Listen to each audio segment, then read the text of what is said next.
The Boarded Window by Ambrose Bierce. In 1830, only a few miles away from what is now the great city of Cincinnati, lay an immense and almost unbroken forest. The whole region was sparsely settled by people of the frontier, restless souls who no sooner had hewn fairly habitable homes out of the wilderness and attained to that degree of prosperity which today we should call indigence, then, impelled by some mysterious impulse of their nature, they abandoned all and pushed farther westward, to encounter new perils and privations in the effort to regain the meagre comforts which they had voluntarily renounced. Many of them had already forsaken that region for the remoter settlements, but among those remaining was one who had been of the first arriving. He lived alone in a house of logs, surrounded on all sides by the great forest, of whose gloom and silence he seemed a part, for no one had ever seen him smile nor speak a needless word. His simple wants were supplied by the sale or barter of skins of wild animals in the river town, for not a thing did he grow upon the land which, if needful, he might have claimed by right of undisturbed possession. There were evidences of improvement. A few acres of ground immediately about the house had once been cleared of its trees, the decayed stumps of which were half concealed by the new growth that had been suffered to repair the ravage wrought by the axe. Apparently the man's zeal for agriculture had burned with a failing flame, expiring in penitential ashes. The little log house with its chimney of sticks, its roof of warping clapboards, weighted with traversing poles, and its chinking of clay, had a single door, and, directly opposite, a window. The latter, however, was boarded up. Nobody could remember a time when it was not, and none knew why it was so closed, certainly not because of the occupant's dislike of light and air, for on those rare occasions when a hunter had passed that lonely spot, the recluse had commonly been seen sunning himself on his doorstep if heaven had provided the sunshine for his need. I fancy there are few persons living today who ever knew the secret of that window, but I am one, as you shall see.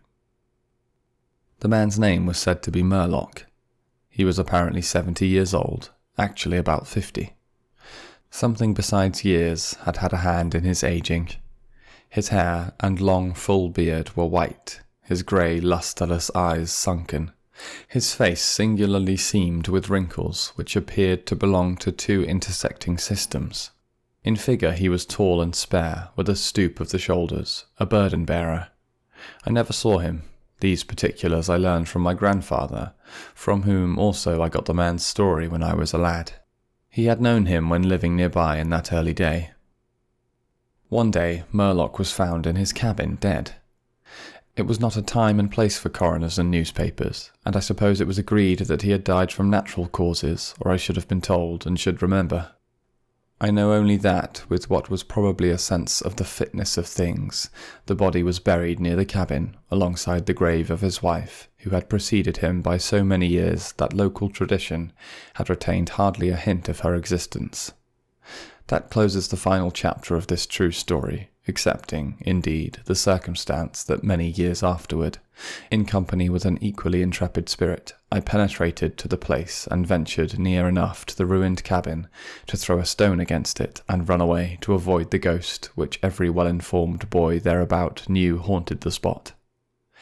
But there is an earlier chapter, that supplied by my grandfather. When Murlock built his cabin and began laying sturdily about with his axe to hew out a farm, the rifle meanwhile his means of support, he was young, strong, and full of hope. In that eastern country whence he came he had married, as was the fashion, a young woman in all ways worthy of his honest devotion, who shared the dangers and privations of his lot with a willing spirit and a light heart. There is no known record of her name. Of her charms of mind and person tradition is silent, and the doubter is at liberty to entertain his doubt, but God forbid that I should share it. Of their affection and happiness there is abundant assurance in every added day of the man's widowed life, for what but the magnetism of a blessed memory could have changed that venturesome spirit to a lot like that? One day Murlock returned from gunning in a distant part of the forest to find his wife prostrate with fever and delirious. There was no physician within miles, no neighbour, nor was she in a condition to be left to summon help. So he set about the task of nursing her back to health, but at the end of the third day she fell into unconsciousness and so passed away, apparently with never a gleam of returning reason.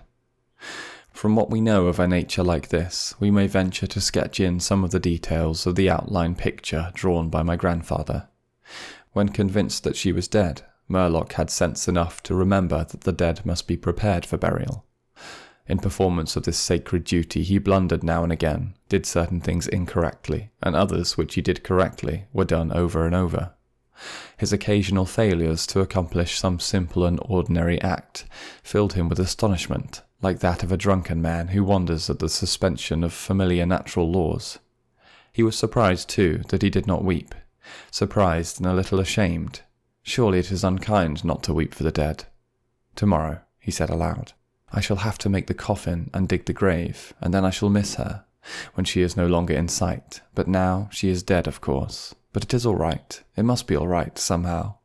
Things cannot be so bad as they seem." He stood over the body in the fading light, adjusting the hair and putting the finishing touches to the simple toilet, doing all mechanically with soulless care.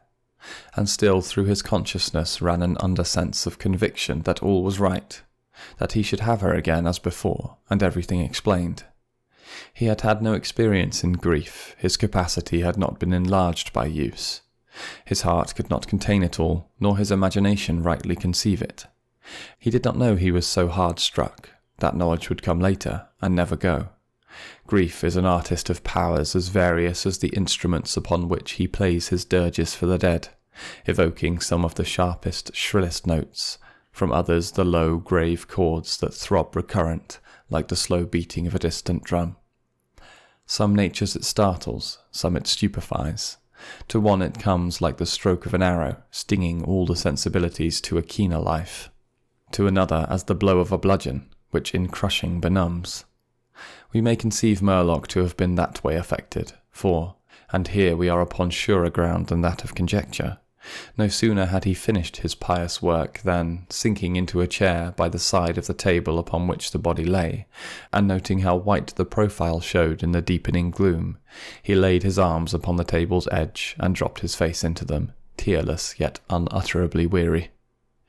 At that moment came in through the open window a long wailing sound like the cry of a lost child in the far deeps of the darkening woods. But the man did not move. Again, and nearer than before, sounded that unearthly cry upon his failing sense. Perhaps it was a wild beast, perhaps it was a dream, for Murlock was asleep. Some hours later, as it afterward appeared, this unfaithful watcher awoke, and lifting his head from his arms intently listened, he knew not why. There, in the black darkness by the side of the dead, recalling all without shock, he strained his eyes to see, he knew not what. His senses were all alert, his breath was suspended, his blood had stilled its tides as if to assist the silence. Who, what had waked him, and where was it? Suddenly the table shook beneath his arms, and at the same moment he heard, or fancied that he heard, a light, soft step. Another. Sounds of bare feet upon the floor. He was terrified beyond the power to cry out or move. Perforce he waited there in the darkness through seeming centuries of such dread as one may know, yet live to tell.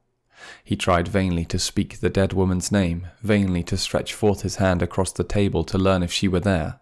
His throat was powerless, his arms and hands were like lead.